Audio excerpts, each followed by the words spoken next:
Тийм учраас тэрийн бодлогоор энийг их зөв зохистой одоо энэ үйлдвэрүүдэд байгуулах нь хамгийн чухал юм. Авцамыг бид нэр босоод ингээлийн авцам маш хурдан шийдэж чадвал энэний нөлөө маш өндөр байна. Олонхын бүлэг, цонхийн бүлэг гэдэг намчрагсан байдлаар энэ асуудалд хандаж ирсэн. Тэрний үр дүнд бол ард иргэд л хорж байгаа. Энэ өдрийн мэнд төргийн үзэгчтэй хөгжлийн тухай яриа нэвтрүүлгийн шин дугаар танд хүрэх гэж байна. Шин дугаарын зочноор аймгийн иргэдийн төлөөлөгчдийн хурлын төлөөлөгч Пүрэв гэрлийн Гэрлотрыг урьлаа. Ингээд зочнотойгоо хамтдаа уулзцгаая.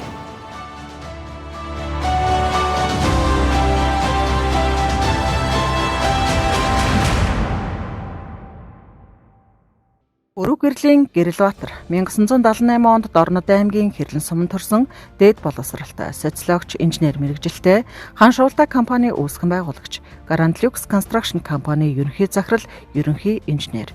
2016 оноос одоо хүртэл Дорнод аймгийн иргэдийн төлөөлөгчдийн хурлын төлөөлөгчөөр ажиллаж байна. 2016 онд Монгол Ардын намаас сонгогдсон.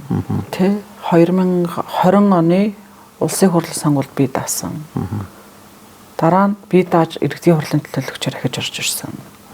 Тэгээ одоо бас дахиад бүсийн хэмжээнд явагдах улсын хурлын сонгуульд одоо би даах гад зогсож шүү дээ. Тэгэхээр баргийн хүн бол одоо би даана гэдэг бол нөгөө тэр хэмжээний хөрөнгө гаргах, тэр хэмжээний одоо цаг нар тэ хүч нэр бүх юмыг гаргана гэдэг бол бас баргийн хүнээс гарах шийдвэр биш байх л та. Ер нь яагаад дандаа би даах хувилбарыг сонгодог?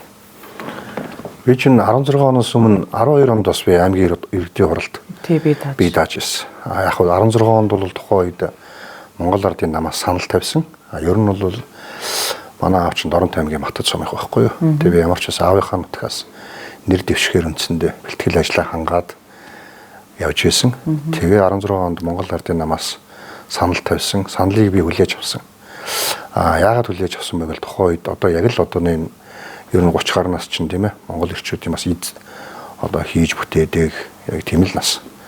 Тэгээд тухайн үед мөн одоо надад санал тавьсан одоо Монгол Ардын намын тэр үеийн одоо удирдлагууд мөн одоо тэр намын орооныхон бүтэц бүрэлдэхүүн нь голцон миний үеийнхэн байсан бас. Тэр утгаараа мэдээж уусаах үе тэнгийн залуустай гар нийлж хамтарч ажиллая. Энэ аймаг орон нутгаа хөгжүүлэх үйлсэд тодорхой хэмжээнд бас өөрийнхөө хувь нэмрийг оруулъя гэж бодоод саналыг хүлээж аваад Монгол Ардын намаас нэр дэвссэн. Тэгээд би чинь тухайн үед чинь 1000 гаруй хүний санал аваад надтай өөрсөлдөгч маань 100 гаруй хүний санал авчихсан. Тэгэхээр тэгээд ямар хөө хэмжээнд бас бэлтгэсэн байсан нь бол эндээс харагдах байх л та саналын одоо харьцаанаас тооны харьцаанаас. Тэгээ одоо яагаад би дагаад яваад байдгийм бэ гингүүд нэг талдаа одоо миний өөрийн юу гэдэг тийм багасаа одоо бас нэг тийм би дааж одоо амьдрсантай маань холбоотой юм болов гэж би их боддог. Энэ асуултынаас аюул олон асуудаг л та. Тэгээ 1992 онд одоо аав маань Тэнгэрийн оронд яваад би чинь тэр үед нэг 10 гаруй настай хүүхэд байсан. Тэгээд одоо ээжтэйгээ охин дүүтэйгээ ингээл гуруулаа үлдсэн. Тэгээ Монгол одоо улс тэр үед одоо зах зээлийн нийгэм шилжээд одоо хүмүүрэл төр хүндгцэн амьдралыг туулсан баг те. Яг л тэр одоо тэгээ тэр үеийн амьдралыг туулаад тэгэл одоо би ч өөр тухайн үед ингээл мэдээж одоо төшиг тулгуур болох аав маань байхгүй. Тэгэл нөгөө би дагаал өөрөө амьдрал дээр гарсан. Одоо энэ үйлчлэгээний урд чинь л одоо тэгэл дотроос дэлгүүрээс нь чихэр аваад тэрийгэ ширхгээр зараад тэгэл одоо нэг тэр үеийн чавг гэл байдаг ч те чавг ширхгээ зараад ингээл анх ерөнхийдөө амьдралд одоогийнхоор бол бизнес чих юм уу те ингээд хөл тавиал тэгэл тэр багасаа ингээл би даасан өөрийн гэсэн байр суурьтай үжил бодолтой болсон таа маань ер нь холбоотой юм болоо даа гэж би боддгийг. Тэгээ яг хөө эргээд хэдийгээр тухайн үед бас ингээд хүүхэд байсан ч гэсэндээ эргээд бас нэг аав маягаас дурсаад бодоход өвөөгөө ч гэсэн ингээд бас нэг характер зан ашиг бодоход бас л ер нь манай удам ер нь бас тийм аав маань өвөө маань тийм би даасан хүмүүс байсан болоо даа гэж би боддгийг. Тэгэл нэг хүний чинь нэг удам угаасаа үргэлжлэл цуснд нь байдаг те. Үнийг гэдэг чинь тэгэл тэр утгаараа ингээд ер нь би өөрөө их тийм би даасан байр суурьтай үзэл бодолтой хүн байна л гэж би өөрийгөө боддог. Тэгэл тэр утгаараа ер нь ингээл би даагаад яваад. Нөгөөтэйгөр бас нэг асуудал юу вэ гэхлээр би нэг талдаа тэр богинохон хугацаанд Монгол Ардын намын тийм ээ тэр бүлэгт байсандаа бол би бас их зүйлийг олж авсан. Ер нь л яг миний одоо намын талаар миний бодож явдаг байр суурийг яг үндсэндээ өөрийнхөө биеэр баталгааж болцсон гэж би боддог шүү дээ. Аюу тэр үнэхээр за нам гэж нэг иймэрхүү зүйл байдаг гэсэн миний бодол бат нот батлагдсан. Тэгээд за ямар ч байсан энэ миний байх газар бол биш юм байна гэж бодоод тэг дараачихаа сонголтыг 20 онд хийгээд шууд би дагаад Монгол Улсын их хурлд нэр дэвссэн. Миний юу бол биш байна, байх газар бол биш байна гэдг нь танд ямар сэтгэл төрүүлээд хайрцаглагдсан тийм ээ. Тэгээд одоо тэр ерөөсөө тэр хүний хайрцаглаж байгаа зүйл нь юу вэ гэхээр тэр тухайн намын гишүүн гэдэг л тэр нэг алга дарам одоо нэг жижиг дөрвөлжин юм байгаа шүү дээ. Тэр ингээд ерөөсөө тэр тухайн намын гишүүн ардын намч бай, ардчсан намч бай, ямар ч нам бай тийм ээ. Тэрийг авснаар л хүн ер нь тэгэл нэг өөрийгөө тэр дөрвөлжин цаасаар л ерөнхийдөө хайрцаглаждаг. Тэгэл дээрээс тэр чинь дагаад мэдээж намын дүрм журм гэдэг баг тэр намын зарим дүрм журм чинь өөрөө Монгол улсын үндсэн хуулиар одоо олгогдсон, иргэнд олгогдсон эрх үүдийг баг хааж боогдуулсан тийм жишээ нь дүрмийн залтууд байгаа байхгүй. Гэх мэтлэн тэрнээсээ ихсүүлэл хааж боогоод ер нь нэг тийм яг тийм бие даасан үзэл бодол байр суурьтай хүнд болж явж ирсэн хүнд бол ер нь төвхтэй юм байна. Би яг ярилцлагыг нөгөө улс төр сонгуулийн одоо чиглэлээр асууж эхлүүлж байгаа нь ялцчгүй та бүхэн уулзж байгаа энэ цаг үед бол улсын хурлын сонгуул хаяанд ирсэн байна. Тэгэхээр ялцчгүй хэдийн ярьсан маань хөгжлийн тухай яриач гисэн энэ талаар одоо бас жоохон онцолж асууж ингэж эхлэхээс өөр аргагүй байна та ойлгоорой. Тэгэхээр яг одоо энэ томсгосон тойрогтой энэ бүсийн хэмжээнд бол ер нь бие даагчд битгий жижиг нам эвсэлт хүртэл энэ бол айгүй том даваа болж шүү дээ, том бэрхшээл болж байна. Тэгэхээр та яг юунд итгэж одоо энэ Хэнтэд орон Сүхбаатар 3 том аймгийг хамарсан энэ том хэмжээгээр явагдаж байгаа энэ сонгуульд нэр дэвшгээр зориулж байгаа юм байна. 12 онд анх аймгийн хурлд бас би дагаал нэр дэвшиж хахад яг л тэр үед мөн яг одоогийн юм тогтолцоотой адилхан холимог тогтолцооны сонгуул болж байсан. Яг тухайн үед бол мөн одоо тэгэхээр би шууд дөнгөж 30 гаруй настай залуу байсан. Тэгэхээр яг энэ асуултыг хүмүүс асууж ирсэн. Яг эргээд тэр санаанд орж байна. Мэдээж ямар ч хүн эхлээд өөртөө итгэж найддаг. Тийм өөрийнхөө итгэл найдрыг ер нь ямар ч тохиолдолд хүн алдаж болохгүй, гэж болохгүй. Тэгээд мэдээж би одоо Монгол хүний саруул ухаанд итгэж байгаа. Тэрийг бол одоо манай Доронтой аймгийн Ташилбар сумын харьяат Монголын одоо ардчлалын анхны алтан хараацаануудын нэг Санжаа Сүрэнгийн зариг маань хэлсэн байдаг. Тэгээ би бол тэнд итгэдэг. Тэгээд яг түүний дагуу биш Монголынхоо иргэдийнхээ Монголын одоо түмнийхээ саруул ухаанд итгэж байгаа. Тэгээ ямар ч байсан нэг юм байгаа. Одоо ингээл хүмүүс ингээл өнөөдөр үнэхээр нэг үе бодвол хүмүүс юм ялгас харгадаг болцсон. Одоо энэ болохгүй байгаа юм байна. Энэ болохгүй байгаа юм гэдгийг ойлгодог болцсон. Эн чинь юу вэ гэхээр нөгөө Монгол хүний саруул ухаан гэдэг чинь л байхгүй юу. Яг нь нам эвсэл одоо мэдээж эднэр олон гишүүнтэй тийм ээ. Одоогоор бол нам гэдэг чинь нэг талдаа бол эн чинь юу болчиход байна шүү дээ. Үндсэндээ бол одоо нөгөө маф гэдгийн одоо юу гэдэг арай боловсронгуй хувилбар нь болчиход байгаа байхгүй. Нам гэдэг нь үндсэндээ мафи, намын дарга гэдэг чинь мафийн толгойлогч маягийн нэг юм бүтэц болчиход байгаа байхгүй юу. Би л одоо жишээ нь бодоод идэх нам гэдэг хуучин болов жишээ нь Монгол ардын нам бол 1920-ад оны үед бол үнэхээр одоо их орончдын нам байсан үнэн. За 1990-ад оны ихээр бол одоо анх энэ ардчилсан хувьсгал ялж явах үед бол энэ ардчсан намын одоо ардчсан нам бол өөрөө тухайн үед үнэхээр энэ ардчлагчдын одоо тийм одоо хүсэл сонирхлоор нэгдсэн ийм нам байсан үнэн. Одоо бол ардын намч тэр ардчсан намч тэр аль нь энэ одоо тухайн үеийн үүргээ гүйцэтгэж чадхаа болсон. Зүгээр энэ чинь нэг юм хоосон лаазл байгаа байхгүй миний боддоор. Харин дотор нь нөгөө их орончууд байхгүй, нөгөө ардчлагчид байхгүй зүгээр л өөрийнхөө өмч хөрөнгө тийм ээ. Тэр одоо өөрийнхөө капиталыг хамгаалах гэсэн юм хөрөнгөтнүүдийн л төвлөрөл болчиход байгаа байхгүй. Тийм л бүтэц болчиход байгаа. Ард нэггээр хэлбэл намын нэр барьсан олигархууд хөрөнгөтнүүд л байгаа байхгүй. Яг тэм дотор бол одоо би тэгтээ бол доод түвшинд бол яриаггүй шүү. Би дээд түвшинд ярьж байгаа шүү. Доод түвшиндээ болвол үнэхээр яг энэ одоо намынхаа төлөө өөрийнхөө үзэл баримтлал тийм ээ өөрийнхөө үзэл бодлынхаа төлөө чин үнэнчээр явж байгаа. Нэггээр хэлбэл энэ нэгэн биеийнхээ амьдралыг зориулаад баг ингээ хохироод ч юм уу явж байгаа зөндөө тэм жирийн сайхан гişүүд дэмжигчд байгаа. Дээрээ бол тэдний итгэл үнэмшлийг ашиглаж өөртөөхөө одоо өмч хөрөнгийг хамгаалах гэсэн юм л нэг хэдэн хүмүүсийн л бүтэц бий болчиход байгаа байхгүй. Сонгуул яг ингэж бүсийн хэмжээнд явагдчихад та ер нь хэрхэн хандж байгаа? Би бол энийг ер нь бол зарчмын хувьд бол би дэмжиж байгаа. Яагаад дэмжиж байгаа вэ гэхлээр ер нь бол аль болохоор Монгол улс нэгдмэл байх хэрэгтэй. Тэр тусмаа ингээд манай иргэж гисэн хоорондоо оюун санааны хувьд бүр нэгдмэл байх хэрэгтэй.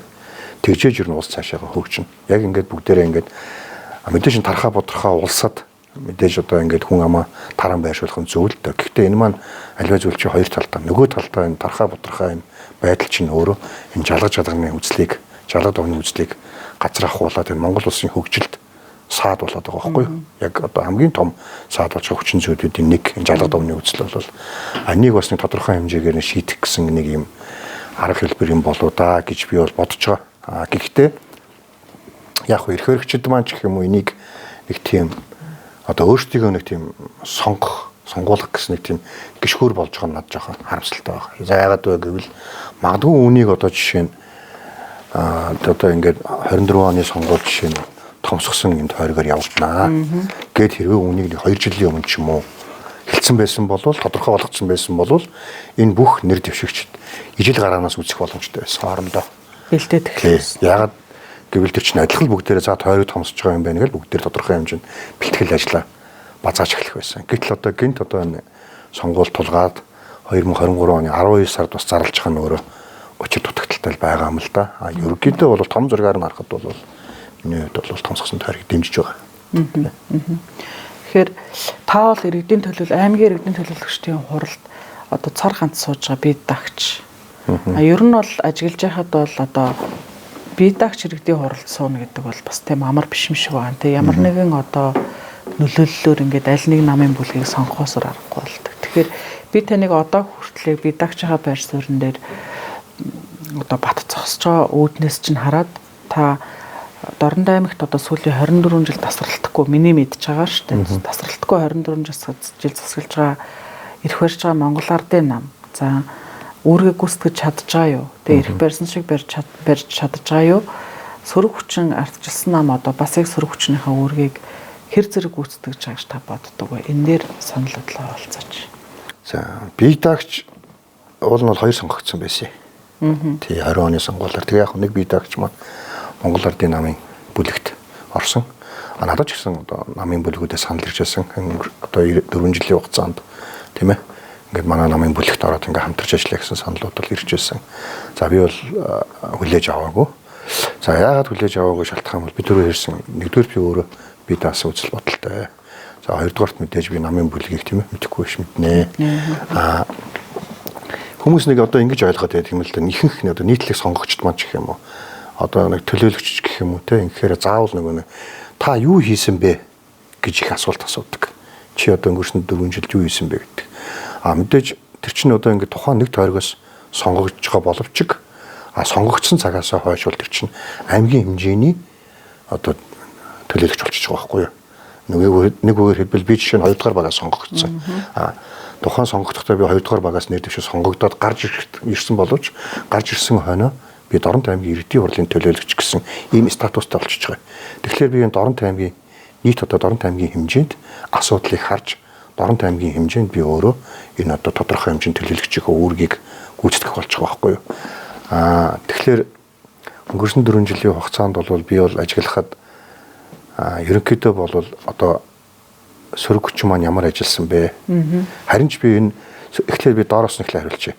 Сөрөг хүчин маань бол өнгөрсөн одоо 16-аас 20 онд байсан сөрөг хүчнийг бол бодвол бас дажгүй ажилласан гэж би бол хувьдаа бодож байгаа. Яг гэвэл би өмнө нэг бас аймгийн орос сууж байсантайгаа харьцуулж бодож шүү дээ. Арай дажгүй ажилласан болов уу гэж би бол сөрөг хүчнийг ингэж өгнөж байгаа. Том одоо эрх хэрэгч намыг бол одоо яаж ажилласныг бол бүгд мэдж байгаа шүү дээ. Гэхдээ өнөөдрийн энэ сайхан юм хөгжлийн тухай яриа нэвтрүүлэхт бол би нэг тийм арт нэг тийм доошоо унсан юм нэг ярмааргүй байна. Тэгээд түрүүний би хэлэх гээд байгаа санаа нь болохоор мэдээж тодорхой хэмжээгээр өөрийнхөө тойрог тулгамж байгаа асуудлуудыг хөрөнгө оруулалтын асуудлуудыг шийдвэрлэнэ. Гэхдээ энэ аймгийн хэмжээний нийтлэг ард иргэдийн одоо эрх ашиг зөрчиж байгаа асуудал төр бол би их дуу хоолой дуурсан гэж боддог. Өнгөрсөн 4 жилд бол нэлээд хүн жилүүд байлаа шүү дээ. Одоо нөө ковидтэй холбоотой тийм ээ. Ковидын хувьд бол үнэхээр Монгол улс битгий хэл дэлхийн нийтийн хувьд анх удаа тохиолдсон ийм том зар тахал бүгд одоо бэлэн бус байдалтай байсан. Тэгээд тэр дундаа бас ингээл иргэдийн эрх ашиг зөрчигдсөн, ялангуяа хүний эрх зөрчигдсөн маш олон кейсүүд гарсан. Тэр бүхэнд бол миний хувьд бол тухайн үедээ бол байнга дуу хоолойгоо өргөж тийм ээ. Одоо жишээ нь малчдыг хүүхдүүдээс нь тусгаарлаад карантинчдэг. За тэгэл нөгөө нэг энэ хөлбөмбөр өөр дээр нэг пост зогсоол иргэдийг тэгэл оруулж гаргахгүй гээл.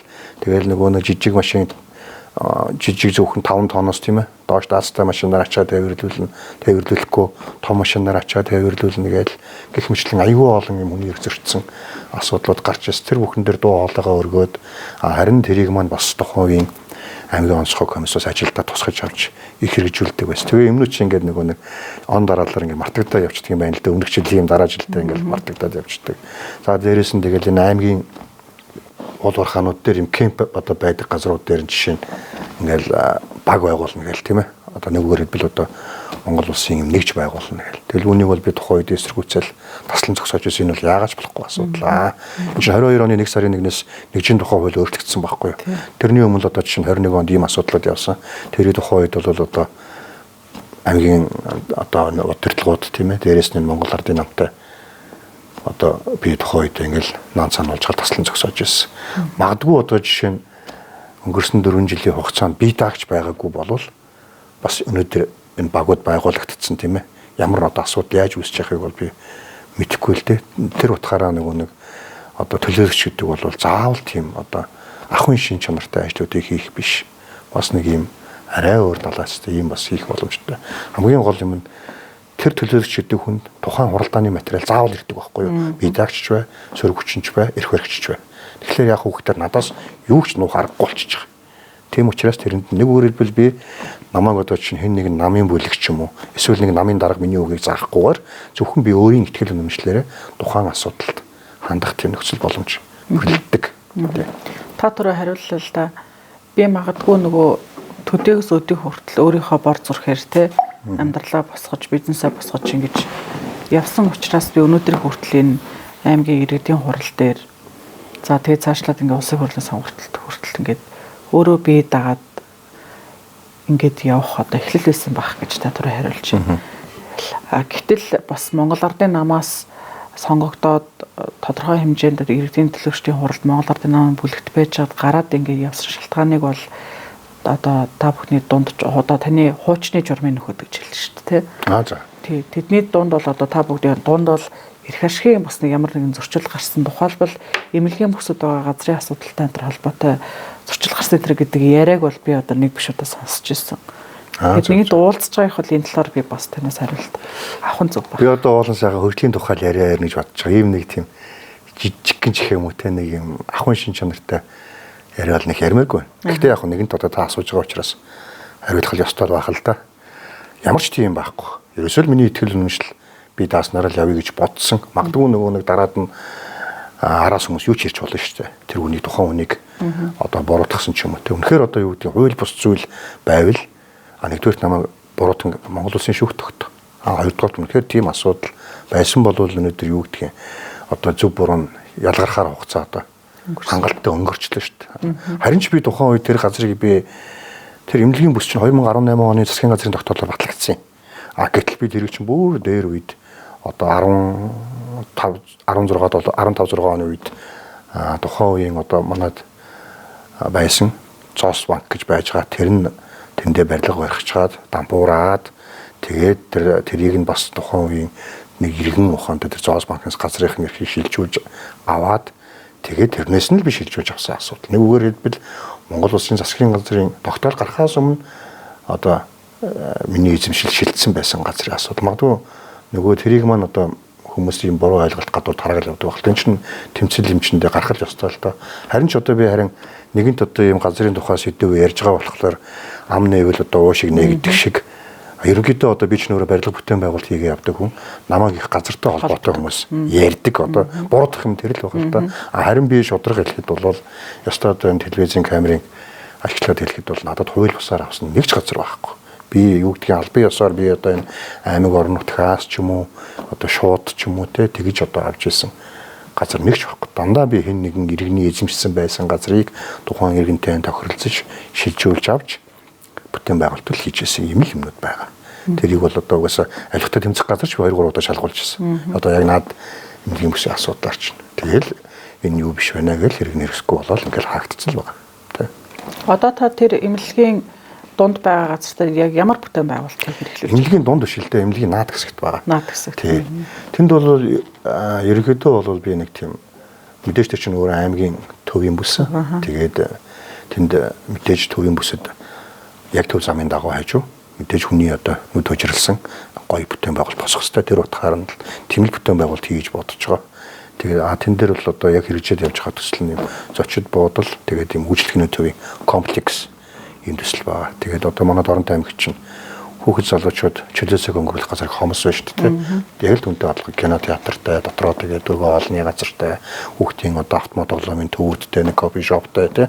Ямар ч гэсэн нэг хүн хагасаа бүтэнсээ өдөр амралтын өдөр хүүхдэд агуулаад ороод тэнд нэг хэдэн цаг саатаад гарахад л тийм ээ гой сайхан тийм л одоо бүтээн байгуулалт хийхийг зорж байгаа. Сая бол одоо улсын хурлын энэ сонгуульд бий даах холбоотойгоор та зүүн бүсийн аймагуудад за хөрш зэрэгэлдээ аймагуудынхаа сумдаарч гэсэн юу н ажилтсан уу те бүгднгээр ингээ явж байхад танд 3 аймгаар одоо өөрөө та Дорнод амьдардаг хүн Хинтээс Сүхбаатар гэдэг ингээ бүх сумдаар явж байхад ард түмнийхээ амьдрал ахуй амьдрал өнгө төрх нь ямар хуу байхыг харьцуулалт эргцүүлэлч гэдэг юм уу тань төрж ирсэн үү? Чанарын ялгаа хөгжлийн хувьд нэг ямар аль нэг ялгаатай талуудч гэдэг юм уу? Энэ тал дээр мэдээж ялгаа бол байгаа тийм ээ тэр чинь нэг газар орон нутгийн байдал тэгэл нэг зам харгуу дэд үтсээсээ шалтгаалаад мэдээж амьдралын түвшин хөгжлийн түвшин бол хоорондоо эртээс өөр байсан. Тэгээ би чинь сая энэ тойрог томсгосон гэдэг одоо ялангуяа би дааж нэр дэвшиж байгаа хүмүүс бол одоо ингээд том намууч шиг тийм ээ тайлан тавих нэрийдлэр хурал зөвлөгөө уулзалт хийж болохгүй шүү дээ. Гэхдээ мэдээж нэгд одоо энэ том тойрогтын том одоо энэ Монгол төрийн том сонгуул шүү дээ тийм үү. Энд одоо нэр дэвшгэж байгаа хүн бол тухайн газар орон нутгийнхаа байр байдал тийм ээ.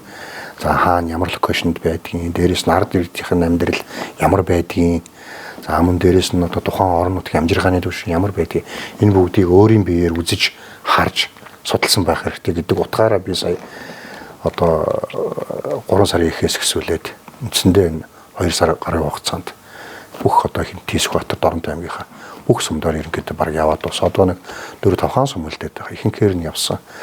Нийтээр нь ингээд харахад бол үнэхээр бол иргэдийн амьдрал бол хүнд байна.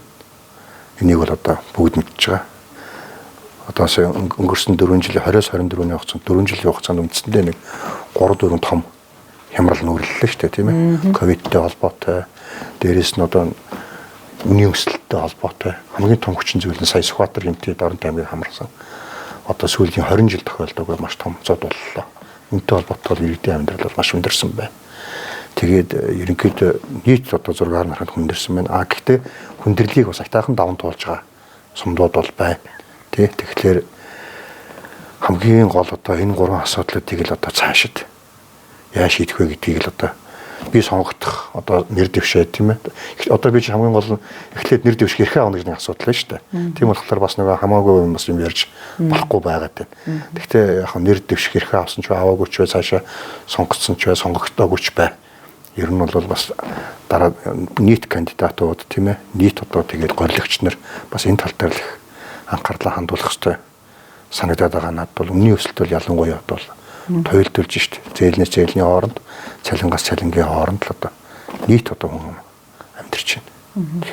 Ер нь уулзж байгаа иргэд малчттай амьдралдаа уулзал явьжсан байна. Ер нь сэтгэгдэл ямар хваахаа юу ярьж хэлж байгаа.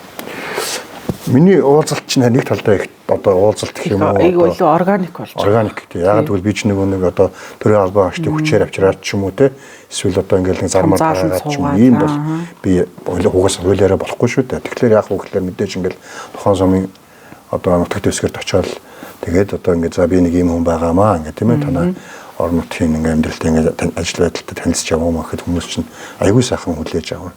Аягүй сайхан юм уу ингээд ярилцаад ингээд явж байгаа. Тэгэхээр бол хүмүүсээс их юм бодит юм бол их үг их би сонсож байгаа. Тэгээд ер нь бол ажиглахад үндсэндээ одоо бид нэр одоо өнгөрсөн 70 жилийн хугацаанд бид нэртэй коммунизм болохгүй байна гэж коммунизм солисон. Тэгээд дараад нь одоо ингээд 1990-аас хойш ардчсан нийгмийг сонголоо. Нөгөө ад үзээд байсан коммунизмын 70 жилийнхээ 50% буюу бид нар бараг ингээд 89 оноос хойш тооцох юм бол 35 жилийг нь бид нэр одоо энэ ардчлал гэдэг одоо нийгмийн сонгоод өнгөрөөж байгаа байхгүй. Яг өнөөдөр мэдээж хүмүүс гар утастай болсон уу, унах унаатай болсон уу тийм ээ, энэ бол гэхдээ яг хүний амьдралын бодит чанар дээшилж нь юу гэдгийг бид нар бас харах хэрэгтэй байхгүй тийм. Өнөөдөр яг хэдийгээр ингээд бидний техник технологийн дэвшлэл угаасаа бүх улсад адилхан явагдаж байгаа байхгүй юу та. Зөвхөн Монголд энэ чинь хөгжөөд яваад байгаа юм биш шүү дээ. Энэ бол бүгд хэрэгэлдэг болсон.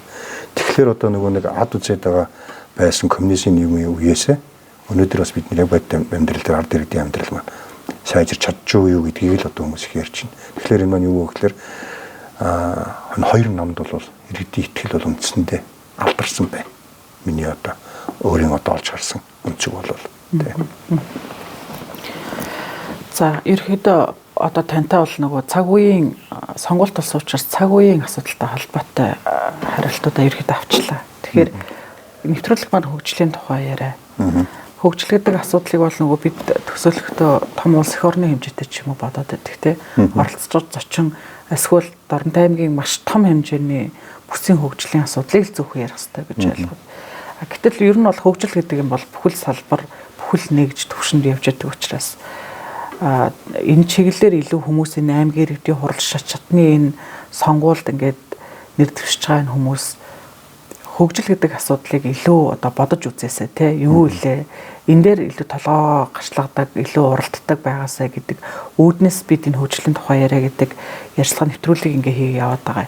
Тэгэхээр таны бодлоор бол ер нь хөгжил гэж яг юу юм бэ? Тэгээ би бас нэг 2-3 өдрийн өмнө бас яг бодож байсан. Одоо сая уржидраас гисүүлээд одоо нэг зоригийн аллагын тухай ингээд нэвтрүүлгүүд телевизээр яваад эхэллээ шүү дээ. Би тэгээ тэрийг үзчихэл бодож ирсэн. Бол энэ одоо энэ Монгол улсын төрийн эрхийг авах гэж байгаа. Одоо хүмүүс хоёр том нам л гэж ярьдаг те. Гэтэл би том нам гэж бодохгүй. Одоо л эдгээр юу одоо дахиад нөгөө уламжлалт одоо 2000 оноос хойш л одоо нөрхийн зориггүй аллахаар улс төр хийж одоо эдний засгийн эрхийг авлаа шүү дээ. Одоо болоо биш. Эдгээр уул нь одоо харин энэ яаж энэ улсыг хөгжүүлэх вэ? Тийм ээ энэ одоо яаж хөгжлийн гас гаргалгаа юу юм бэ гэж эдгээр уул нь явах хэрэгтэй байтал нөгөө л одоо уламжлалт хар PR-аа гаргаж ирээд л одоо жишээ нь шударга хэлэхэд бол Монгол Ардын нам зоригийн аллагыг одоо PR хийж нөгөө өөрчлөлтөж хардсан намайг одоо нам ялах тийм юм л одоо жишээ нь процесс явж байгаа.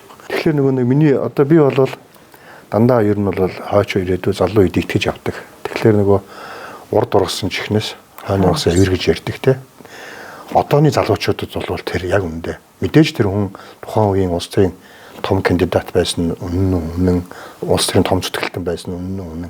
Гэхдээ одоо энэ залуу үе чинь ялангуяа техник технологи хөгжсөн тийм ээ бидний зүгээр гар утсаараа бүгд дэлхийн ертөнцийн онлайн болсон. Одоо ийм болцсон үед бол одоо тэр уламжлалт аль 2000 2004 2008 оны тэр арга технологи хэрэггүй байхгүй. Одоо залуучууд бол бүгдийг ойлгодог болсон. Одоо сая тэр нэвтрүүлэг гарлаач тэр очир байна гэж залуу те сайхан өөрийнхөө хүсэл мөрөөдлийнхөө төлөө ингээ яваад тэгээ 14,000 км замыг дуугаар туулаад тэгээд Англид очиод те тэр олд Цэнгэл төхөөрөлөнд очиод тэгээд тэр Ван Рүүнийтэй уулзаатай ийм болчиход байгаа байхгүй юу залуучууд чинь. Гэтэл нөхдүүд нөгөө л уламжлалт нөгөө л аллаа яриад энийг бол залуучууд ойлгодог болцсон. Тийм учраас бол миний одоо хэлэх гээд байгаа санаа гэх юм юу гэх юм те хэдүүлээ хөгжлийг өөрөөр хармаар байна. Эрх баригчд маань ч тэр одоо тэр бодлого тодорхойлогч нар маань ч тэр өрсөлдөж байгаа одоо сөрөг хүч маань ч тэр шал над хүмүүс чинь өөр юм хүсээд байна шүү дээ. Одоо бүр ингэж ярьж ийн гэж байна шүү дээ. Одоо нөгөө сонгуулийг ахмад наснууд шийддэг гэдэг. Гэтэл харин над ахмад наснууд чинь одоо хүүхдүүдийнхээ үгэндээс ордог болсон байна. Хүүхдүүдийнхээ үгийг сонсдог болсон байна. Нөгөө хүүхдүүд чинь яг өөрсдийнхөө бодит амьдрал дээр байгаад байгаа шүү дээ. Хүүхдүүд яаж ин хүүхдүүд нэг бол гадагшаага явна гэдэг. Тэ эсвэл нэг амьдралын цалингийнхаа хооронд байдаг. Аава ээж одоо болно. Та нар одоо та нарынхаар ингээд хэдэн жил явлаа. Та нар одоо хүүхдүүд чинь одоо 20 гарчаад байна, 30 гарчаад байна. Чүрж ийн бидний амьдралыг та нар харалтаа одоо амьдрал яг л ийм байлгангууд бас нөгөө нэг эмээ нар маань ах эгч нар маань ойлгож ийн гэж байгаа байхгүй. Энэ нь яг л би одоо ингээд ард түмний дунд би өөрөө байгаа болохоор бодит одоо өдөр тусмад тулгаж байгаа ярианаас би сонсож байгаа байхгүй юу. Тэгэхээр ерөнхийдөө бол одоо сонгуулийн хувьд бол энэ хөгжлийг арай өөрөөр хармаар байна л гэж би хэлээд байгаа. Яг хөө тэгтээ хөгжил гэдгийг бол би бол бодохдоо бол шууд би зүгээр л одоо ядууралгүй гэж боддог. Миний өөрийн бодол шүү. Аль болохоор ядуу иргэн цөөн байх тусмал одоо өөрөөр хэлбэл дундаж давхарга их байх тусмал энэ бол хөгжил. Ерөөсөө л ингэж л би давчхан бүх шатнд баш өнөөдөр сумын төвшинч тэр, аймгийн төвшинч тэр, нийслэл хотын төвшинч тэр. Ерөөсөө л бүх хүмүүсийн нүүр баяр баясгалтай амьдралын сайхан боломжийн авч байгаа цалин амьдралдаа хүрэлцээтэй энэ ч л дундаж давхарга байхгүй юу? Тэгэхээр нэг дундаж давхарга хэдий чинээ сайн байна, ядуурлын төвшин буурна. Ядуурлын төвшин багтай байхыг л би хөгжүүлэгч л миний хувьд бол. Хан шуултаа компани. Тийм. Барилгын болон одоо үйлчлэгийн салбарт үйл ажиллагаа явуулж байна. Хичнээн хүнийг ажлын байраар хангаж. Яг одоо бол би ч нөгөө хан шуултаа компани болвол яг над дээр бүртгэдэггүй байгаа. Аливаа юм чинь угаасаа нэг би хэлээд байгаа нэг тасралтгүй хөгжөөл явах хэрэгтэй тийм ээ. Тэгээ дараа чихад төвшөнд би ч өөрөө одоо ингээс 40 гарчлаа. Дараагийнхаа төвшөнд бас тийм ээ юм ий.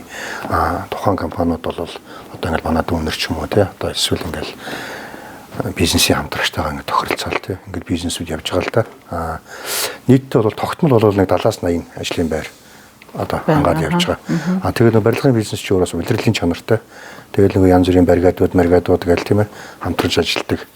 Тийм ингээд яах юм бол ерөнхийдөө нэг зуныхаа үйлдэл бол баригаач нь л нэг 10-20 хүнтэй гэж бодоход бол бараг 200-300 ингээд ерөнхийдөө ажлын байраар хангаал явж байгаа. Яг өнөөдөр Дорнод аймагт бүр би Дорнод аймаг гэж донцолжсанмаар байна.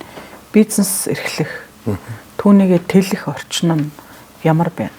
Харьцангуй ер нь яг Монгол улсын хэмжээнд чинь тавиад жинлээд үзэх юм бол дажгүй штэ. Дорн тийм бол бизнес өсөх орчин, тэлэх орчин бол ер нь би бол боломжийн гэж боддог шүү.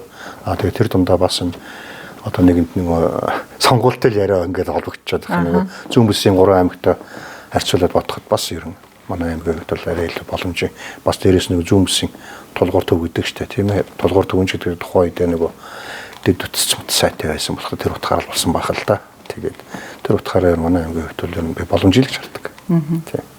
Гэтэл яагаад бидний дундаас яг энэ нутгийн бизнес эрхлэгч дотроос томхон хөрөнгө оруулагч өнөөдөр хүртэл төрж чадахгүй байгаа юм бэ гэдэг юм асуух гэдэг. Яагаад энийг асууж байна гэхээр өнгөрсөн нодон намар одоо Дорнод аймагт хөрөнгө оруулалтын чуулган боллоо. Та бас тэний мэдээллийг харж ажиллаж байсан баг тий. Тэн дээр ямар ч хөрөнгө оруулалтын асуудал яригдсангүй. Нутгийн ямар ч хөрөнгө оруулагч болох хэмжээнд одоо аваачдсан ч гэдэг юм уу тий. За эн чин Дорнодын хүн шүү гэх юм хүн ирж оролцсонгүй. Нэгж нөгөө текстүүлж хэлвэл нөгөө 1000 төгрөгийн хөрөнгө босгож чадсангүй гэд тухайн үед шүүмжлэгдэжсэн. Тэгэхээр бизнесийн хугарлын цэг гэж байдаг. Энэ хугарлын цэгээ давж чадахгүй байгаа учраас одоо бизнес эрхлэгчид бол энэ хугарлын цэгээ давж чадахгүй учраас шууд хөрөнгө оруулагчийн төвшөнд очиж чадахгүй байна гэдэг бас тайлбарыг тухайн үед бол учир мэдгэд усуд хэлчихсэн л да. Хөрс зэрэгэлдээ тухайлбал би тэр чиглэлээр өөрөө нөгөө нийтлэл бичижсэн болохоор хөрс зэрэгэлдээ Сүхбаатар аймагт борсон тэр Дараанх гэдэг том зочд буудлыг бол нутгийнх нь хөрөнгө оруулагч нутагтаа одоо бизнесмен хөрөнгө оруулаад ингээд барьсан юм л шүү дээ. Тэгэхээр энийг одоо ийм хөрөнгө оруулагчийг бий болгоход энэ аймаг орон нутаг бодлогын түвшиндээ дэмжих хамтарч ажиллах энэ юм байх ёстой юм уу? Ёстой ойлгүй яах вэ? Хамгийн том дэмжлэгч нь одоо энэ ялангуяа аймаг орон нутгаас тийм ээ бодлогоор дэмжих шүү дээ. Ер нь бизнес эрхлэгчдийн хувьд бол өөрөө өөртөө айтайхан аваад явчихна. Хаач ямар төвшөнд. Хамгийн гол одоо толгомддог асуудал бол төрийн албаны хүн суртал. Дээрээс нь нөгөө төр хувийн хвшлийн түншлэл байдаг байхгүй юу? Би тэр Дараанх зочд буудлын талаар бол сонсч байсан, бас очиж амарч үзэж байсан.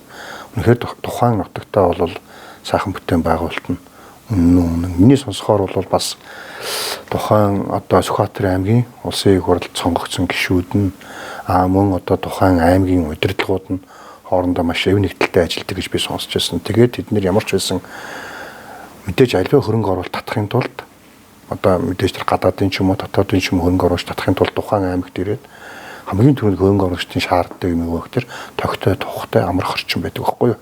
Тэгээд мэдээж тэд нэр ингээд практикаас сургаж явж байгаа. Тэд нар хоорондоо ярилцаад тэгээ ямар ч байсан эндээ нэг ийм том хэмжээний бүтээн байгуулалт тавья гэгээд тухайн нутгийнхаа хөрөнгө одоо нутгийнхаа иргэн санал тавиад тэгээд нутгийн иргэн бас одоо нутгийн бизнесмен одоо тэднийхээ сантыг хүлээж аваад тийм бүтээн байгуулалт хийсэн гэж би сонсч байсан. Тэгэхээр тэнд одоо нэг газрын асуудал тийм ээ тэгээд янз бүрийн одоо зөвшөөрөл бүх юм дээр нь ингээл харилцсан ойлголцоо тэгээ уян хатан хандаад ямар ч бизнесмен хөрөнгө оруулалтын таатай орчныг хүсдэг л байхгүй юу. Тэгэхээр тэр таатай орчныг бүрдүүлж өгөөд тэгээд тэрнийхэн дагуу тухайн нутгийн бизнесмен ирээ тийм том сайхан бүтээн байгуулалт хийсэн байна л да. Тэгэхээр тэр бол үнэхээр одоо төр хувийн хөгжлийн түншлэл гэдэг чинь л энэ байхгүй юу. Манай аймгийн хувьд яг хоо манай аймгийн бизнесмэнүүд ч мундаг штэ. Тэр нь бол бүгд мундаг. Зүгээр дээшээгээ ингээд яг бүгдээрээ нийлээд хөгжөөд явж гэнэ гэдэг талаас нь та яриад шиг байна тий. Бүгд дор бүрнээ ингээд яваад байх шиг байна ч гэдэг юм уу. Тэр утгаар нь асуугаад байх шиг байна. Энэ хувьд бол манай аймгийн одоо мундаг явж байгаа бизнесмэнүүд бол Улаанбаатар гадаадд бол зөндөө байгаа. Яг хөө нэг орон нутгад байгаа бизнесмэнүүдийн хувьд ярихад бидний хувьд бол юу гэдэг тодорхой хэмжээнд одоо дээшээгээ шатах гэхэд түрүүний хэлээд байгаа төр хувийн хөгжлийн түншлэл маш сайн байх хэрэгтэй байна. Төрийн албаны хүн суртал бас тийм ээ. Тодорхой хэмжээнд тэг саад болж байна. Дараагийн 3 дахь хамгийн том хүчин зүйл бол нэгдэл. Одоо энэ дорнотын бизнесмэнүүд яг нэг тал дээр би муухан байна уу та гэж бодож бүгдээрээ нэг дор бүрнээ довоо шарлуулад би нэг бас бизнесмен залууд хийж л байсан. Уул нь бол ингээд хэдүүлээ тал бүрд ингэж явж яхаар би тиймэрхүү санал ер нь ингээд бас дорнотынхаа бизнесмен уулзахаар ярилцдаг. Жишээ нь 10 бизнесмен нэг бизнесмен одоо ганцаараа тэрбум төгрөгийн тийм ээ төсөл хэрэгжүүлээд явах ямар байх вэ тийм ээ эсвэл одоо ингээд бүгдээрээ хувьцат компани байгуулад ч юм уу те нэг одоо бизнесмен нэг тэрбумыг гаргаад ч юм ингээ харуулаа нийлээд 10 тэрбум төгрөг босгоод эндээсээ нэг аймаг орон нутгийн хэмжээний томоохон бүсийн хэмжээний бүтээн байгуулалтуудыг бас хийгээд явбал зүгээр юм байна да гэдэг санааг бол би дандаа нөгөөдөлдөө дэвшүүлдэг. Тэгэхээр миний хэлэх гээд байгаа 3 зүйл бол Дорнот аймгийн бизнесийг одоо базаар хэлэхэд дээшээ ингэж одоо шатах гэхэд хамгийн тэг саад болж байгаа зүйл бол нэгдүгээрт нь бид түр хэлсэн. Төр хувийн шин түншлэл, хоёрдугаар төрийн албаны хүн суртал, гуравдугаар бизнесмэнүүдийн хоорондын юу нэгдэл. Тийм л 3 зүйлийг агуу болчих юм бол таны хэлээд байгаа хуурлын цэгийг бол давчих боломжтой. Танаас сүүлийн үед баригдаж байгаа орон сууцны барилгууд төр зүүн талд бол бас нөгөө төвлөрлөөс ерөөдөө зайдуу гараа зүүн талд бас танай орон сууцны хорол барьж байна. Нэгдүгээр сургуулийн хойдолд бас нэг баригдаж байна гэдэг. Тэн дээр бас нэг жоохон холбогдолтой сошиал орчинд ч гэсэн бас тиймэрхүү үг хэл хаяа явж байгаа харагдах юм. Тэгэхээр нэгэнд уулзсных бол та бас энэ дээр хэлэх хэрэгтэй бах тий. Байр захиалсан хүмүүс нь орж чадахгүй байх ч гэдэг юм удаж ийн энэ гэдэг. Мэдээж нөгөө асар их хөрөнгө оруулалт яригдж байгаа учраас тодорхой бэрхшээлүүд бол байгалах л да. Мэдээж одоо ч ингээд аливаа юм чинь хэцүү шттэ. Одоо хийхэд одоо жишээ нь ингээд шинэ сумын төсөл гээл ингээд хаасаагүй ингээд одоо алахгүй сум дээр штэ. Тэгээд дашалбар сум дээр одоо ингээд төвлөрсөн одоо дэд үтстэй холбоолгоно гээл ингээд хичнээн тэрбум төгрөгийн төсөл хөрөнгүүд яригддаг үлээ те. Тэгэхээр манай одоо чинь зүүн талын төсөл бол гэхэд манай яг аймгийн төвцгээс 3.9 км зайтай. Тэр авч нь бол ингээд ямар ч эзэггүй тал байсныг бол дорночууд бол бүгд мэднэ те.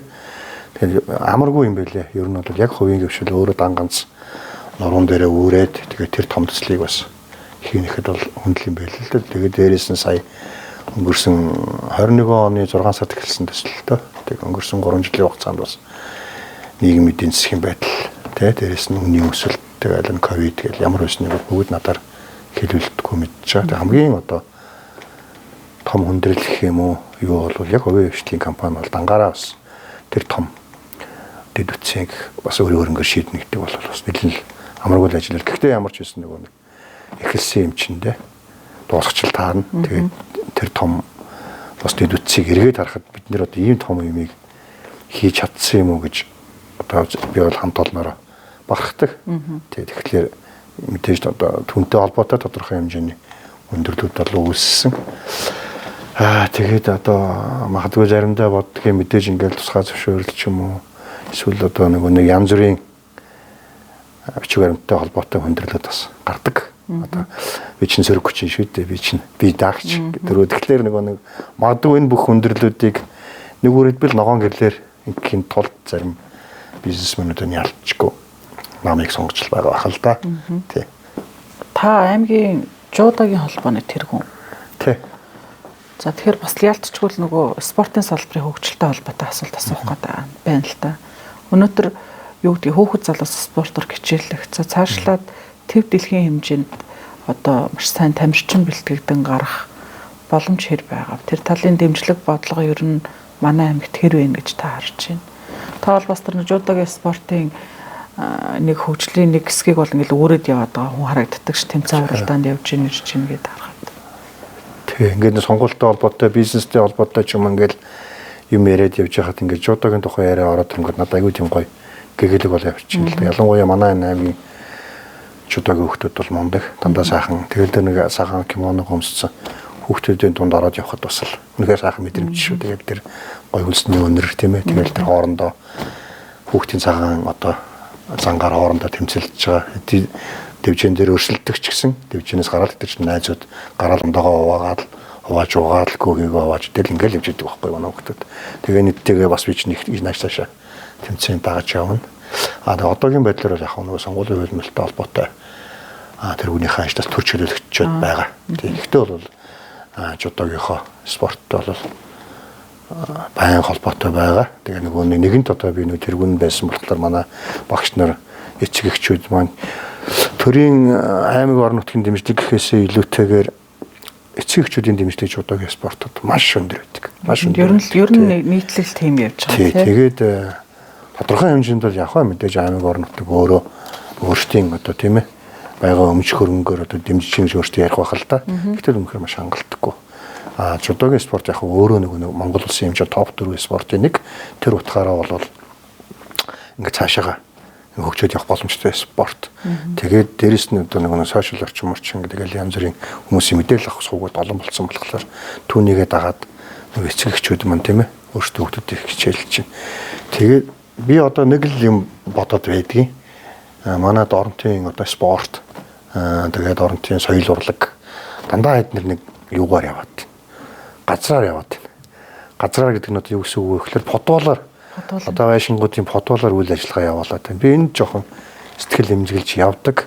Тэгээд эцэг эхчүүд маань хүсэл мөрөөдөл байгаад байна.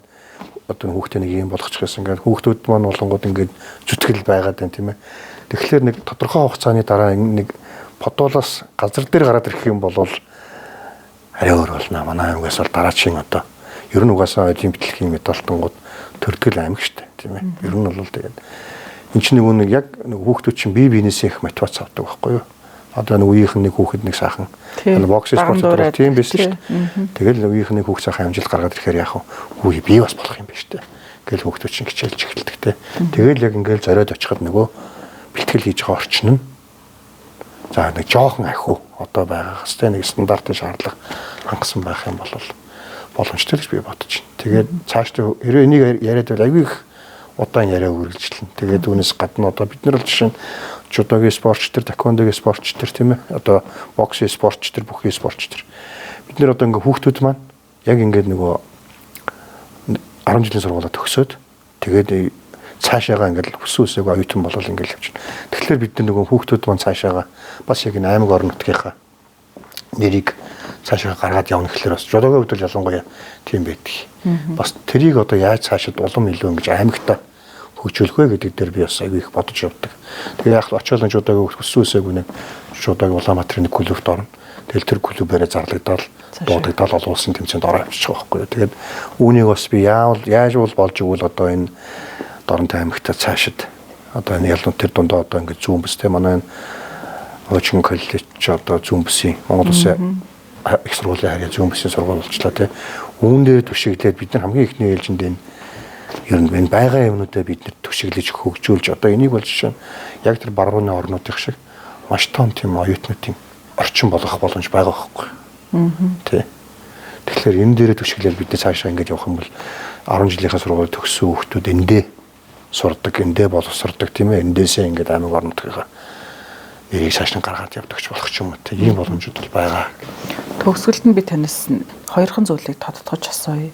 Уул уурхай одоо уул уурхайгаа түшиглээд тэр боломжуудаа бид их зөв ашиглаж чадж байгаа юм манай аймаг тий. Уул уурхайн салбарыг хөгжиж байна. Энийг хэр ашиглаж гин гэж та боддог. Хэр зөв явж гин гэж боддог. Уул уурхай хөгжүүлээд тэр хэрээр аймаг орон нутгийн хөгжил ард иргэдийн амжиргаа дээшлэнэ гэж яриад байдаг ш.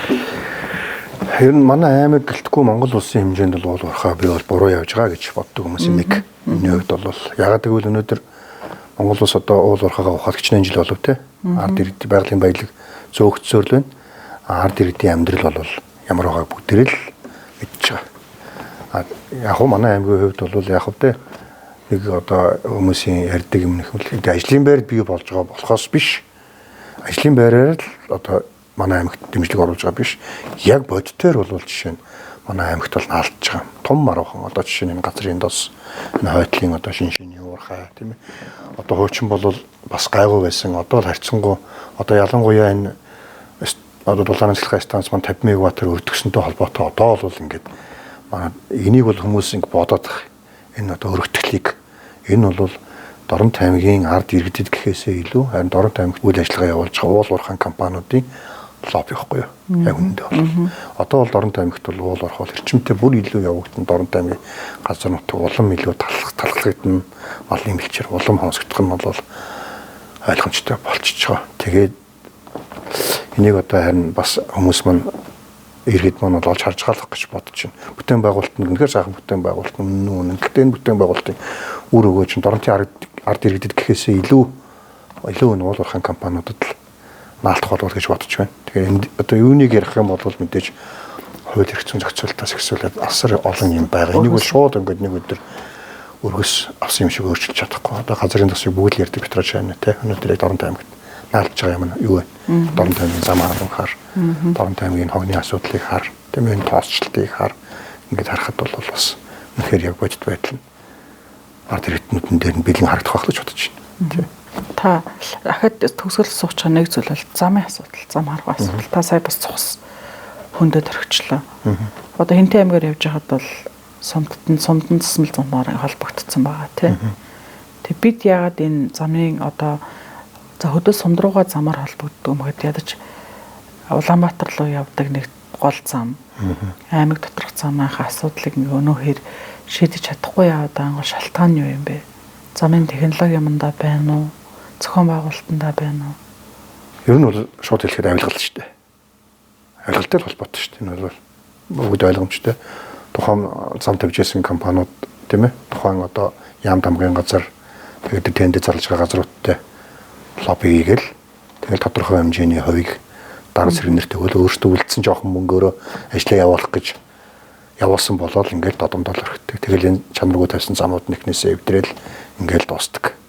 Цэвэр шудраг хэлэхэд бол энэ авилгалтай холбоотой асуудал. Авилгалтай холбоотойгоос шалтгаалаад энэ өнөөдөр зөвхөн Дорнот аймаг гэлтэхгүй те. Ер нь бол энэ Монгол улсын хэмжээнд бол дэд үтсийн асуудал юм хүнд байдалтай байгаа. Тэгээ яг нэгэн та замын тухай асуудал ярьсан болохоор би сая ингээд энэ зүүн бүсийнхээ аймагуудад тойроод явж байхад бид нар ихний ээлжинд одоо мэдээж төмөр зам тавих нь биднэрт хэрэгтэй. Гэхдээ бид нар зорилттой бид нар эренбэлэх хэрэгтэй байхгүй юу? Ойрын хугацааны, дунд хугацааны, тэгээ хоолын хугацааны гэх тээ. Тэгэхээр миний хамгийн ихний одоо харж байгаа зүйл бол бид нар логистикийн хувьд бол мэдээж одоо энэ Чавсан хотоос 20 жилийн бомб хүртэл 100 гаруй км замаа ихний ээлжинд бид нар бол тавих хэрэгтэй байлаа. Хоёрдугаарт нь бид нэр энэ 5-50 булганы муухай 30 км замыг бол бид машин аралтай засах хэрэгтэй байгаа. Энийг бол бүгд мэдж байгаа. Гуравдугаар нэг зам нь бол бид нэр Сүхбаатарын аймагтайгаа бид нар авцамаар холбогдох хэрэгтэй байх ихний ээлжинд. Дөрөвдүгээр нэг асуудал нь бор өндрөөс сумаас Хинтээ аймгийн бор өндрөөс сумаас Хинтээ аймгийн Төв Чингис хот хүртэл энэ 100 гаруй км зам баг. Энэ дөрвөн замыг л одоо ер нь одоо нэгэнт би бас телевизийн камерыг ашиглаад хэлий. Энэ нэр дэвшигч нар тэр нэр дэвшсэний дараа бас сонгогдсон гишүүд маань ч гэсэн төмөр зам гэхээсээ илүүтэйгээр хамгийн ихний ээлжинд энэ дөрвөн зам дээр маш анхаарал тавьж ажиллаарай гэж би хүсэх байна. Ялангуяа хамгийн ихний ээлжинд тэр нөгөө 5-50 тийм ээ нөгөө болгоны 30 км зам энэ дээрээ нэгдүгээр анхаарлаа хандуулаа. Өнөөдөр хамгийн энгийн ойлголт байхгүй юу? Энэ бол тэнд машинаа эвдсэн хүн машин засахад хэдэн төгрөг засагдах вэ? Хэрвээ тэр зам зүгээрсэн бол тэр машин эвдэрх үү? Тэр эвдэрсэн машины тийм ээ одоо сэлбэг авах гэж тэр хүн хэдэн цаас зарцуулах вэ? Хэрвээ тэр машин эвдрээгүй бол тэр сэлбэг авах мөнгө тэр хүний амьдрал зарцуулагдах байхгүй. Ийм энгийн логик байхгүй. Энэ бол тэгэхээр миний хамгийн хүсэлт бол амнаас эрүүл орилогч нарч тэр нэр дэвшигч нарч тэр нэр дэвшээсний дараа сонгогдсон гишүүч тэр хамгийн ихний ээлжинд энэ дээр анхаарат байгаа. Дараад нь саяны энэ хэлээд байгаа энэ маршрутуудыг холбоцгоо. Энэ бол хамгийн ойрын зорилт.